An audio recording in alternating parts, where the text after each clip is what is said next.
Hello aspirants. कैसे हैं आप लोग? तो आज जो हम डिस्कस करने वाले हैं वो करंट की क्लास करने वाले हैं। ठीक है, करंट अफेयर को डिस्कस करने वाले हैं। तो जो करंट अफेयर्स रहेगा इसमें, ये हमारा रहेगा लास्ट एक वीक का। ठीक है, जो 19 तारीख से मतलब सोमवार से लेके और 26 जनवरी तक। ठीक है, हाँ संडे तक का रहेगा। ठीक है, तो इसमें जो जो मेजर घटनाएं हुई हैं उन घटनाओं को हम कवर करने की कोशिश करेंगे। ठीक है, और जो हमारे एग्जाम के पॉइंट ऑफ व्यू से इंपॉर्टेंट है सिर्फ उन्हीं को, क्योंकि पढ़ने को करंट अफेयर बहुत ज्यादा है ना, लेकिन क्या पढ़ना है वही इंपॉर्टेंट हो जाता है, क्योंकि समुद्र इतना बड़ा है लेकिन उसमें से हमको कुछ चुनिंदा मोती ही बाहर निकालने हैं ना। तो चलते हैं अपने पहले टॉपिक की तरफ। जैसे कि लास्ट सेशन में भी हमने डिस्कस किया था करंट अफेयर्स को, उसी तरह से मैं डिस्कस करता हूँ बाइलिंगुअल मोड में। ठीक है, ठीक है। तो पहला जो टॉपिक आया है वो है फूड चेन से लेकर, खाद्य प्रणाली से लेकर, कि आखिर फूड चेन होती क्या है ना, कौन कौन से घटक हैं उसको, मतलब कौन कौन से कंपोनेंट्स उसमें हम इंक्लूड करते हैं। उसके साथ साथ कि जो फूड एग्रीकल्चर ऑर्गेनाइजेशन है, फाओ है, उसने एक दूसरी संस्था है global alliance for improved nutrition को लेकर मिलकर क्या बनाया है, एक विश्लेषण किया है, एक एनालिसिस किया है। वो एनालिसिस क्या किया है, वो कौन कौन से पैरामीटर्स को मानकर उसने एनालिसिस को स्टार्ट किया है, उस सब की एक चर्चा करते हैं। ठीक है, तो पहला हेडिंग डाल देंगे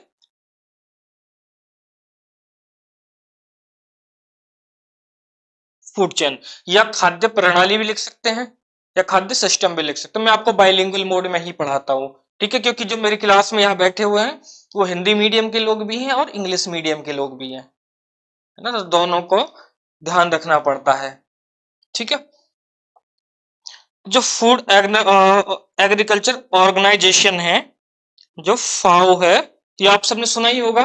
फूड एग्रीकल्चर ऑर्गेनाइजेशन, आपका ये होमवर्क भी है कि आप इस ऑर्गेनाइजेशन के बारे में थोड़ा सा जानकारी एकत्रित करेंगे, कलेक्ट करेंगे। ठीक है, plus global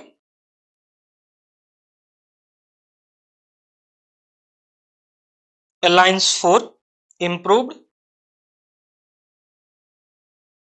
nutrition, improved nutrition, इन दोनों संस्थाओं ने मिलकर क्या किया है, जो हमारी फूड चेन है या सप्लाई चेन है या खाद्य प्रणाली की प्रक्रिया है, उसको 5 थीम्स पर, कितनी थीम ली है, 5 थीम्स ली हैं। इन 5 थीम्स में 42 global food system,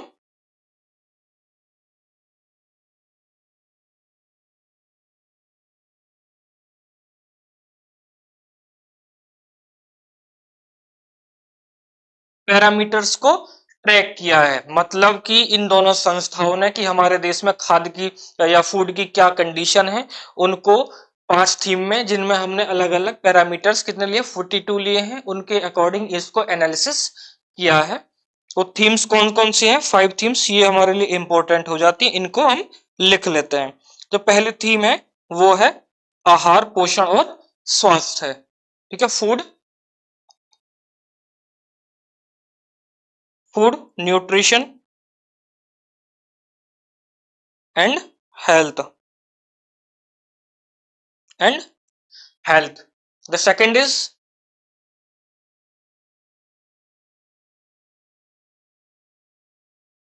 environment, poverty and equality, पर्यावरण, पर्यावरण, गरीबी और समानता। ठीक है, सॉरी ये दो है, यहां से तीसरा लिख दिया मैंने, है ना, पॉवर्टी एंड इनइक्वालिटी। और जिसका फोर्थ है वो है रेजिलियंस। क्या है, रेजिलियंस, आत्मनिर्भरता। एंड 5 क्या है, गवर्नेंस। ठीक है, इन 5 थीम को लिया है और इसमें 42 पैरामीटर्स रहे हैं। अब एक बात कर लेते हैं कि जो खाद्य प्रणाली होती है, जो फूड चेन होती है, उसके अंतर्गत कौन कौन से कंपोनेंट्स को हम इंक्लूड करते हैं। यहां से मेंस में क्वेश्चन पूछा जा चुका है एक बार। तो लिखना ना खाद्य प्रणाली के फूड चेन के घटक।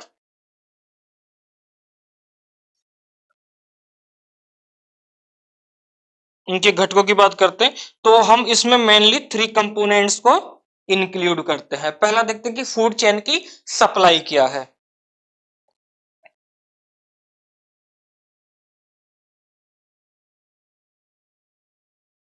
फूड चेन की सप्लाई क्या है। एंड सेकंड इज देखते हैं कि हमारे व्यक्तिगत या इंडिविजुअल सेक्टर्स किस प्रकार हमको इसमें काम करते हैं। तो इसमें लिख सकते हैं व्यक्तिगत कारक लिख सकते हैं या इंडिविजुअल फैक्टर्स लिख सकते हैं।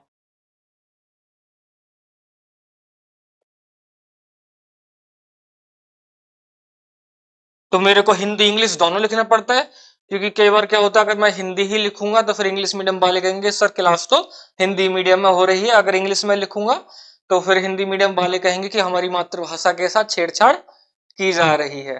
ठीक है, नेक्स्ट लिखेंगे खाद्य पदार्थ से जुड़े परिवेश।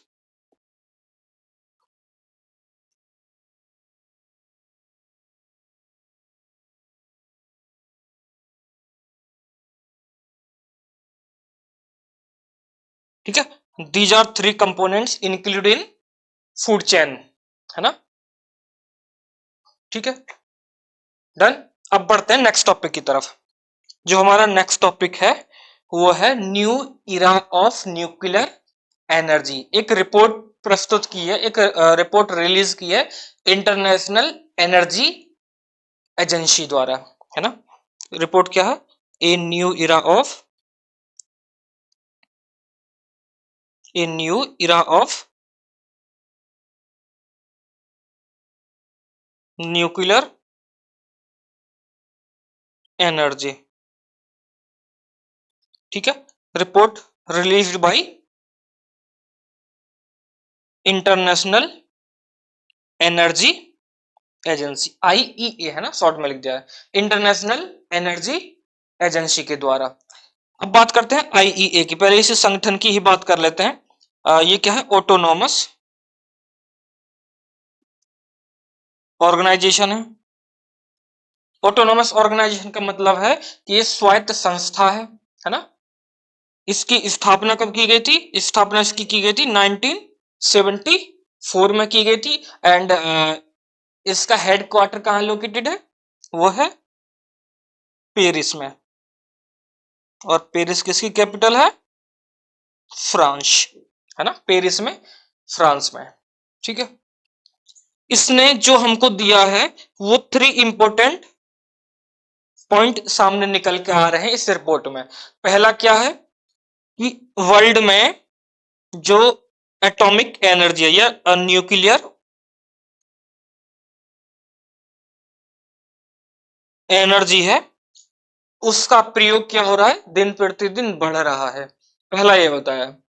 दूसरा बताया कि इनकी सुधार के लिए हम स्मॉल मॉड्यूलर रिएक्टर्स की स्थापना करेंगे।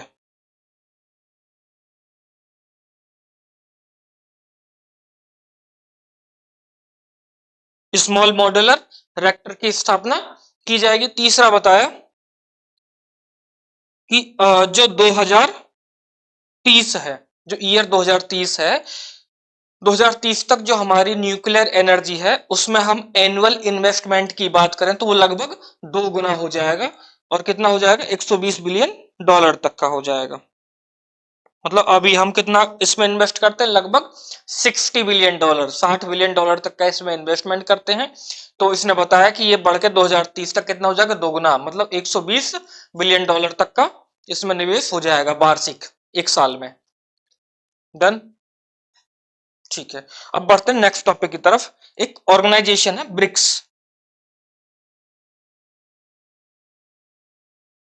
ब्रिक्स, है ना। इसको आप सब जानते ही होंगे, है ना, अगर आपने इंटरनेशनल रिलेशन की क्लास की है तो आपने पढ़ा होगा। ठीक है, तो इसको पढ़ाने का मेन उद्देश्य क्या है, अब उद्देश्य क्या है, क्योंकि तो करंट में नहीं रहता। करंट में इसलिए है क्योंकि इसका 9th मेंबर अभी शामिल हुआ है। किसको किया गया है, नाइजीरिया को। नाइजीरिया को 9वें सदस्य के रूप में इसमें मान्यता मिली है। तो अगर अन्य 8 सदस्यों की बात मैं करता हूं तो अन्य 8 सदस्य कौन से हैं उनके भी नाम लिख लेते हैं। पहला है बेलारूस, दूसरा है Bolivia, next Cuba, next Malaysia, next Thailand, next Uganda, next Kazakhstan, next Uzbekistan. Done. तो ये किसके हैं? 8 सदस्य हैं इसके। ठीक है, अगर हम ब्रिक्स की बात करते हैं तो टोटल वर्ल्ड पॉपुलेशन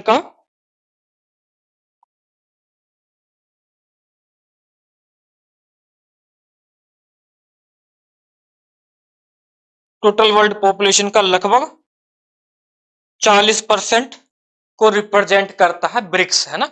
और टोटल मतलब ग्लोबल जीडीपी को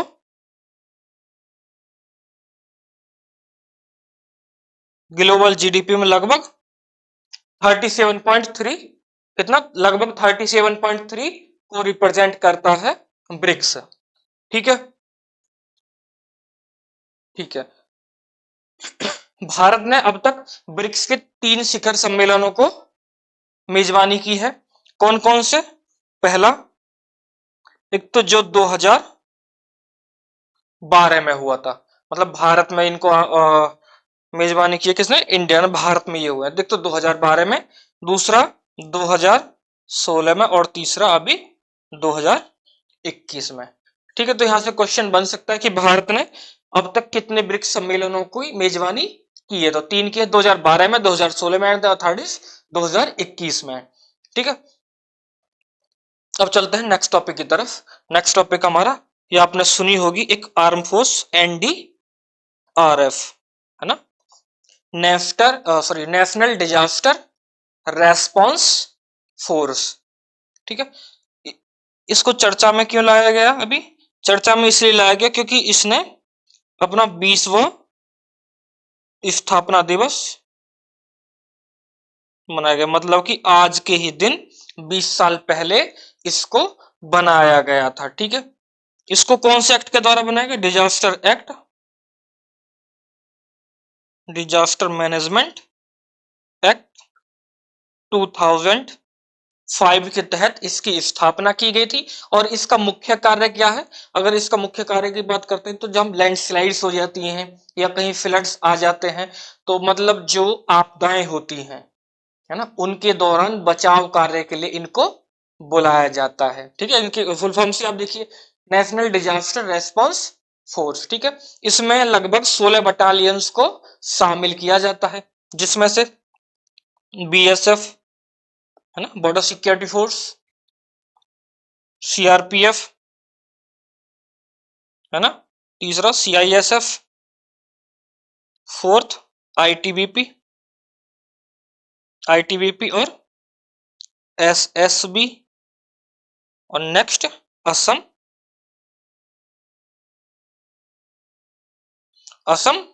राइफल्स।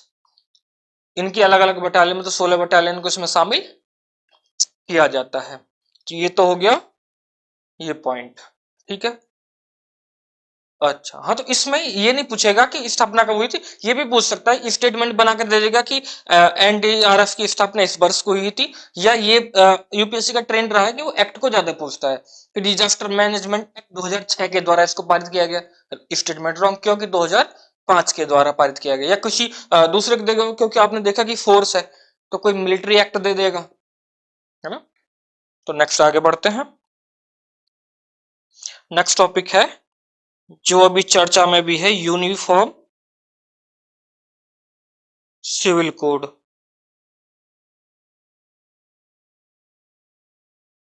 यूनिफॉर्म सिविल कोड, समान नागरिक संहिता। इसका मतलब यह है कि सभी लोगों के लिए एक समान कानून आ जाएगा, चाहे वो हिंदू हो, मुस्लिम हो, सिख हो, या फिर ईसाई हो। मतलब अगर वो इंडिया में रहते हैं तो that is called Indian, and सबके लिए रूल्स जो रहेंगे वो सब क्या रहेंगे? सेम रहेंगे। ठीक है, अगर हम इसके कॉन्स्टिट्यूशन प्रोविजन की बात करते हैं तो it is given in the Indian constitution in part 4 in DPSP, है ना, संविधान के पार्ट 4 में दिया हुआ है, पार्ट 4 में दिया है डीपी एसपी के अंतर्गत में directive principles of state policies के अंतर्गत इसको दिया गया है। और आर्टिकल कौन सा है? 44, ये आपको पता होगा ना, आर्टिकल 44 अनुच्छेद 44। ठीक है, इसको पढ़ाने का कारण क्या है? इसको पढ़ाने का कारण यह है कि उत्तराखंड मंत्रिमंडल ने जो यूनिफॉर्म सिविल कोड है उसके नियमों को क्या दे दिया है? मंजूरी दे दी है ना। और उत्तराखंड स्वतंत्रता के बाद यूनिफॉर्म सिविल कोड को अपनाने वाला देश का पहला राज्य भी बन गया है। ठीक है, ये आगे समझ में? ठीक है, अब बात करते हैं जो यूसीसी है, यूनिफॉर्म सिविल कोड है, उससे संबंध में जो जो सुप्रीम कोर्ट के इंपोर्टेंट जजमेंट रहे हैं, है ना। 3 जजमेंट इसके बहुत फेमस रहे हैं, जैसे पहला कौन सा? अहमद खान, और ये शाहबानो के नाम से भी जानते हैं, है ना, अहमद खान वर्सेस शाहबानो केस, है ना। दूसरा कौन सा? सरला मुदगल। और तीसरा सायरा बानो, जिसमें ट्रिपल तलाक की बात की गई है ना। तलाक ए बिद्दत, तलाक ए खुला, तलाक ए एहसन, 3 तरह के तलाक होते हैं हिंदू मुस्लिम्स में, है ना। उनको जब हम क्लास रहेगा स्टैटिक वाला तो वहां पर अच्छे से डिस्कस करेंगे, जब मैं आपको पॉलिटी में आऊंगा तो वहां पर डिस्कस करेंगे। ठीक है, अभी बात कर लेते हैं जो इंपॉर्टेंट जजमेंट है। तो पहला जजमेंट क्या है? 1985 का मोहम्मद अहमद खान वर्सेस, मतलब बनाम शाहबानो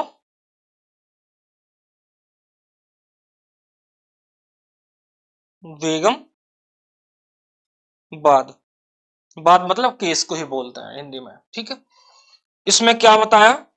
इसमें सुप्रीम कोर्ट ने कहा कि व्यक्तिगत कानूनों में एक रूपकता लाने की जरूरत है, मतलब जब देश एक है तो सब लोगों के लिए कानून भी एक से ही होने चाहिए। ठीक है, इसमें ये बताया।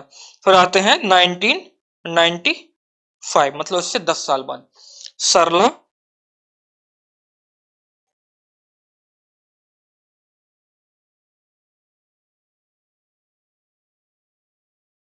सरला Mudgal versus union of India, Bharat संघ केस, है ना।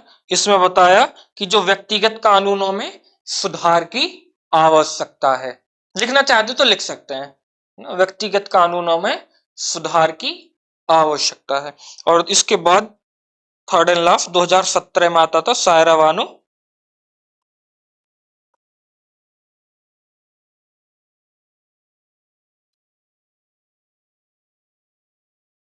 Saira Bano versus union of India case. इसमें जो तलाक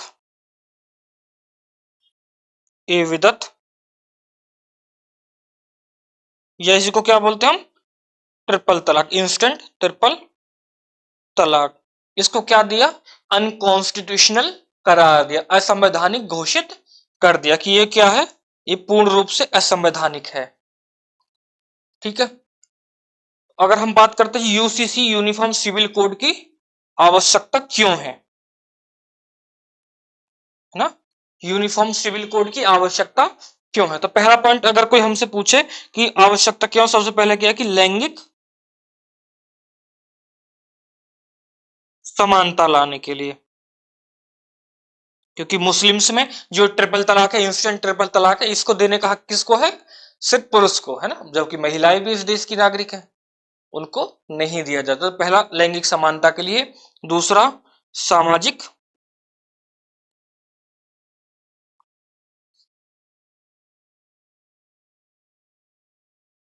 सामंजस्य स्थापित करने के लिए, उसको बढ़ाने के लिए, एंड थर्ड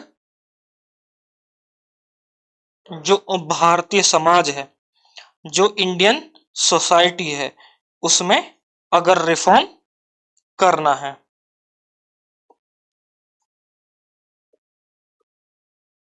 ना, रिफॉर्म किस में करना है? इंडियन सोसाइटी में करना है, तो उसके लिए दिया गया है।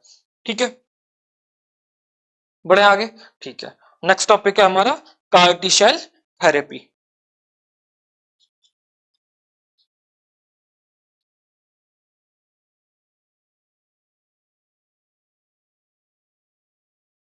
कार्टी सेल थेरेपी, ठीक है।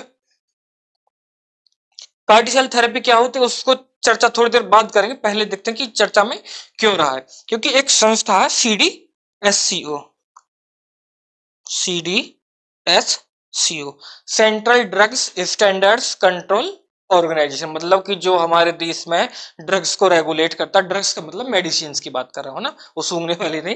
तो ड्रग्स को मतलब मेडिसिन को रेगुलेट करता है, वो एक संस्था है। मतलब अगर कोई भी दवाई या कोई भी मेडिसिन मार्केट में आएगी तो उसको पहले अप्रूवल किससे लेना होगा? CDSCO से लेना होगा, central drugs standard control organisation. वो पूरा प्रॉपर देखेगा कि क्या जो मेडिसिन है उसका जो ट्रायल हुआ, जो टेस्ट हुआ, क्या वो प्रॉपर सही हुए हैं, क्या जो वो मेडिसिन जिस पर्पज के लिए बनाई गई है क्या उस पर्पज में वो उसको लागू किया जा रहा है, मतलब उसका रिजल्ट सही है या फिर नहीं है। अलग अलग टेस्ट किए जाते हैं, ठीक है।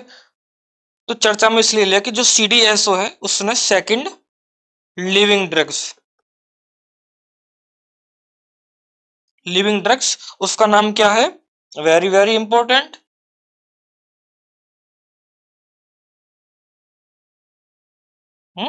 करटेमी।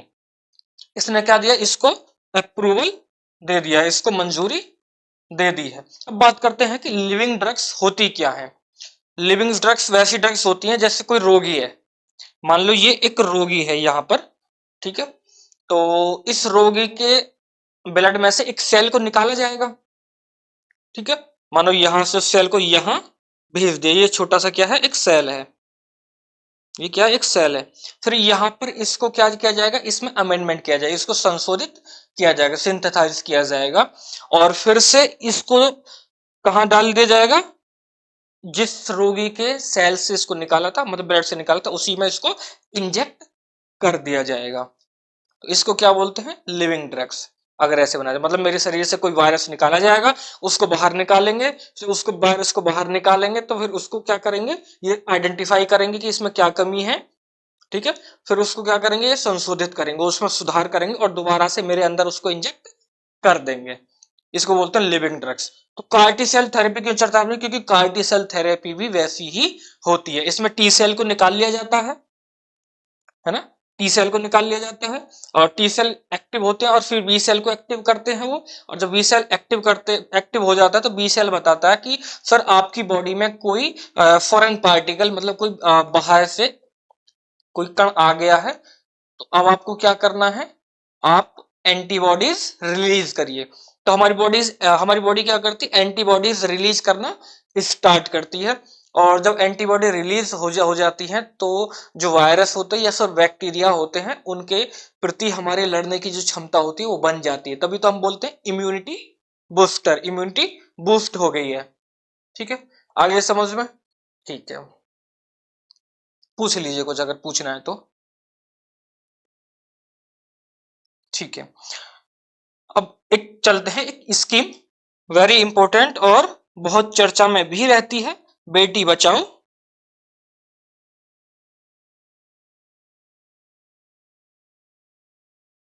एंड बेटी पढ़ाओ। बेटी बचाओ बेटी पढ़ाओ स्कीम। अब आप कह रहे होंगे सर ये तो पुरानी है। हाँ, क्योंकि इसकी 10वीं वर्षगांठ इस बार मनाई है किसने? महिला और बाल विकास मंत्रालय द्वारा, है ना।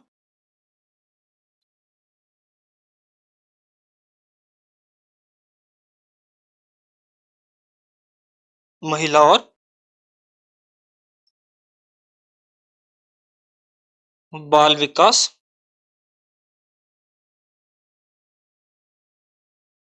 मंत्रालय द्वारा इसको चालू किया गया था और इसी के द्वारा इसको क्या बनाया गया है? 10वां वर्षगांठ मनाया गया है।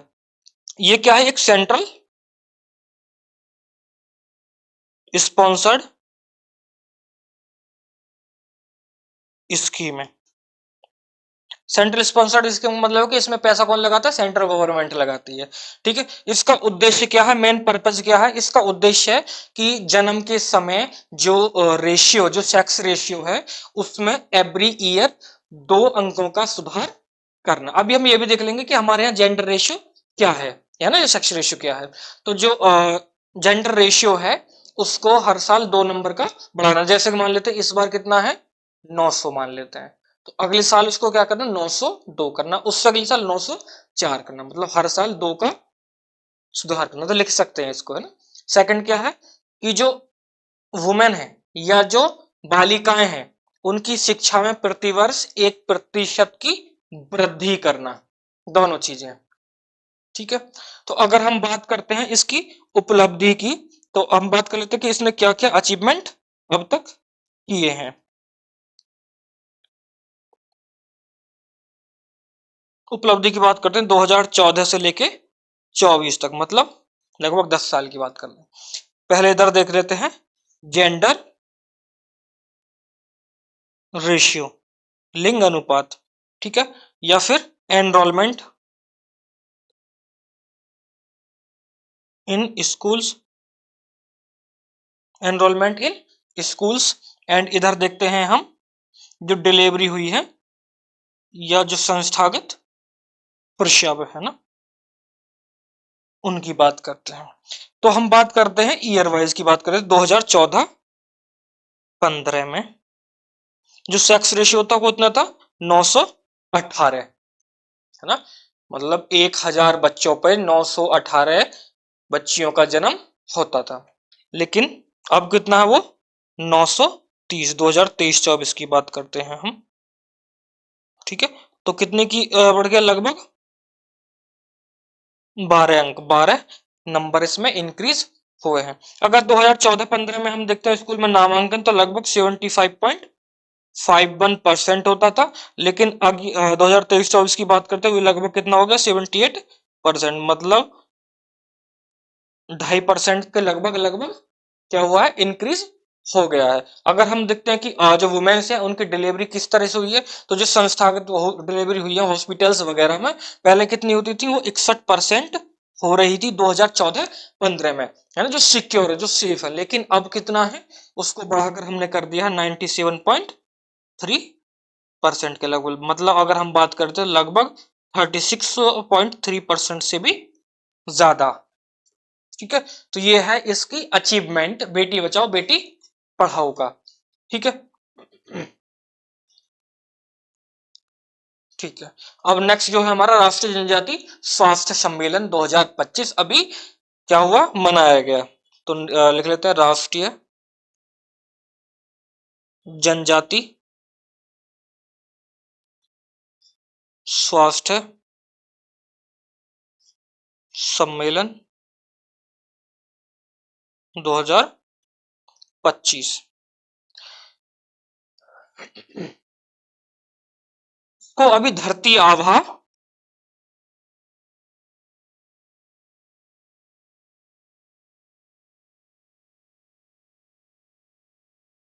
हिंदी इंग्लिश में भी ऐसे लिखेंगे, DHARTI धरती, AABHA धरती आभा जनजातीय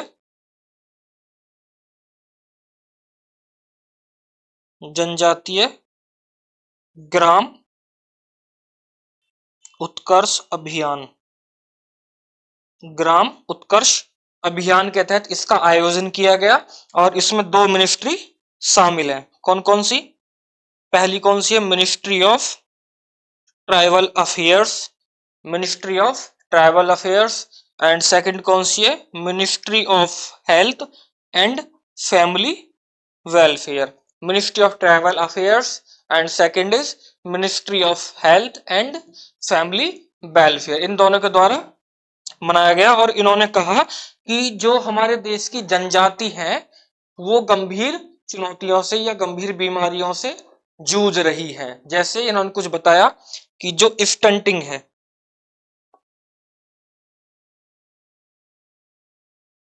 स्टंटिंग मतलब ठिगनापन, ठिगनापन मतलब कि आय की उनकी मतलब उनकी जो एज है उसके अकॉर्डिंग उनकी हाइट ना होना, वो कितने लोग इससे पीड़ित हैं, लगभग 40.9% की, जो कि एक डरावना डेटा है ना। लगभग 10 में से 4 लोग या 5 लोग क्या हो जा रहे हैं, लगभग लगभग 4 लोग क्या है, ठिगने हैं, जिनकी उनकी हाइट होनी चाहिए बच्चों की 10 साल है किसी के बच्चे की, तो उसकी हाइट सॉरी एज 10 साल है तो उसकी हाइट क्या होनी चाहिए, उसके अकॉर्डिंग होनी चाहिए, उसके अकॉर्डिंग नहीं पाई जा रही है। दूसरा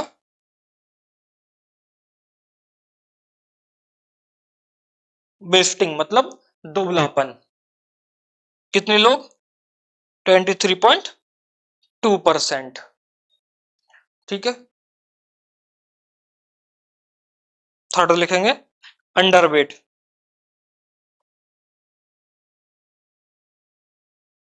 लगभग 39.5%, लगभग 39.5%। नेक्स्ट लिखेंगे इसमें infant mortality rate,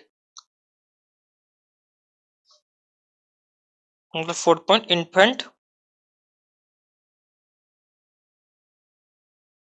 mortality rate, वो कितना? लगभग 41.6%।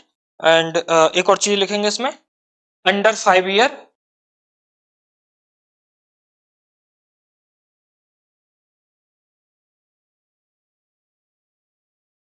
मोर्टेलिटी रेट, मतलब कितना? 50.3%। मतलब कि अगर 10 बच्चे जन्म लेते हैं जनजाति क्षेत्रों में या जनजातियों में, तो उसमें से लगभग 5 लोग 5 साल की उम्र से पहले ही क्या हो जाते हैं? समाप्त हो जाते हैं। ठीक है। नेक्स्ट लिखेंगे छोटा सा एक diamond impact.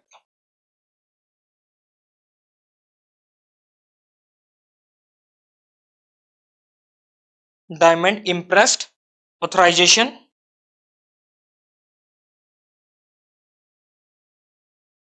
Authorisation scheme, authorisation scheme, ये किसने चालू की है? डिपार्टमेंट ऑफ कॉमर्स के द्वारा इसको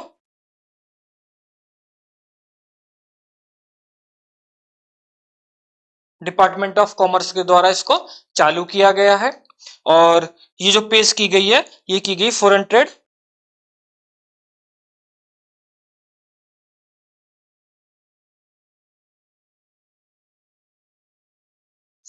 पॉलिसी 2023 के तहत इसको क्या किया गया है? रिलीज किया गया है, इसको पेश किया गया है। इसका उद्देश्य क्या है? इसका ऑब्जेक्टिव्स की अगर हम बात करते हैं तो जो नेचुरल कट डायमंड है, जो नेचुरल कट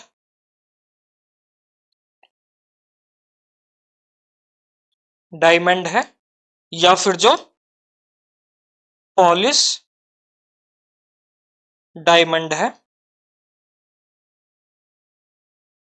ना, उसमें ड्यूटी फ्री इंपोर्ट के लिए, मतलब इन दोनों की ड्यूटी फ्री, कोई भी ड्यूटी इन पे नहीं लगेगी।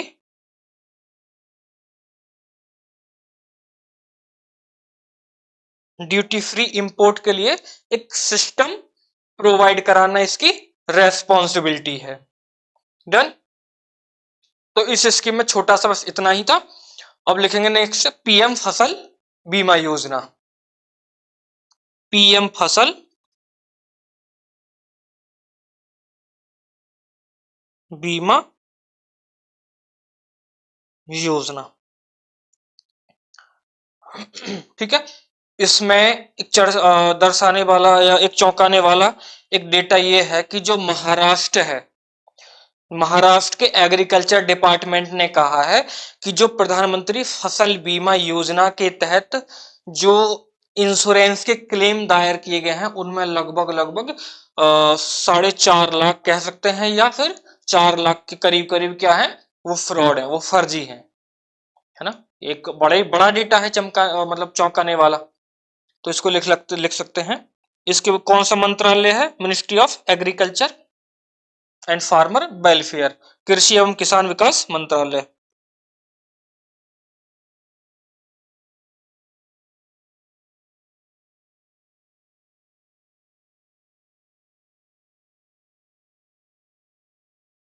कृषि एवं किसान कल्याण मंत्रालय। ठीक है। इसमें बताया जो महाराष्ट्र है उसका एग्रीकल्चर डिपार्टमेंट के द्वारा की अप्रोक्स 4.2 लाख जो इंश्योरेंस क्लेम है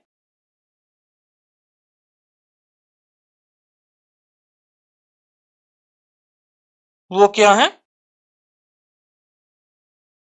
फ्रॉड है। वो क्या है, फ्रॉड है, नकली है मतलब। ठीक है। और इसकी बात करते हैं तो इसके लाभ किस किस को मिलते थे, प्रधानमंत्री फसल बीमा योजना के जो बटाईदार होते हैं वो भी इसमें आते थे, या जो काश्तकार होते हैं वो भी इसमें आते थे। मतलब कहने का है कि सभी किसान इसमें इंक्लूड किए जाते थे। ठीक है।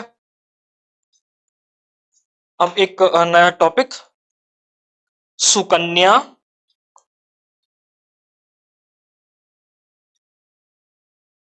सुकन्या समृद्धि योजना।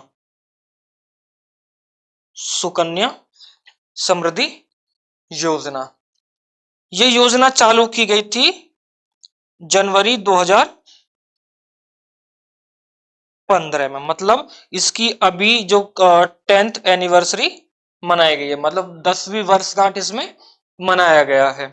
ठीक है।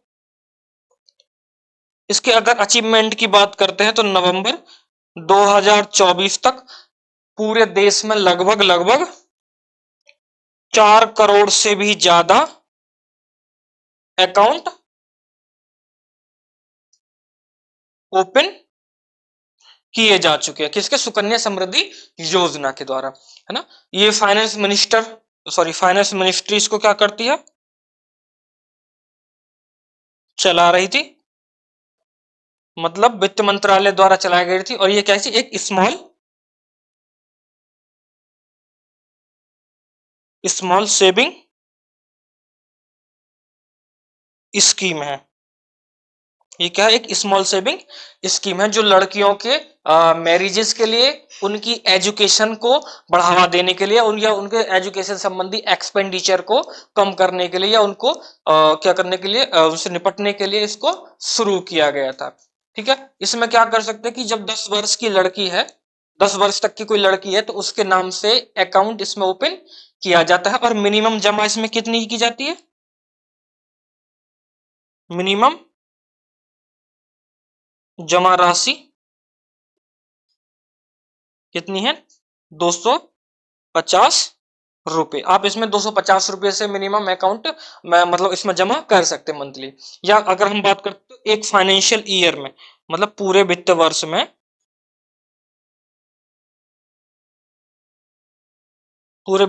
आप कितना कर सकते हैं, मैक्सिमम 1.5 लाख रुपए तक इसमें जमा कर सकते हैं, उससे ज्यादा इसमें जमा नहीं कर सकते। और इसमें रेट ऑफ इंटरेस्ट जो है वो भी खूब,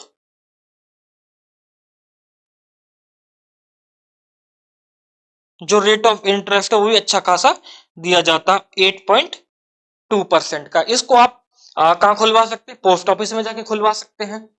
ठीक है। या बैंकों में भी जाके खुलवा सकते हैं। ठीक है।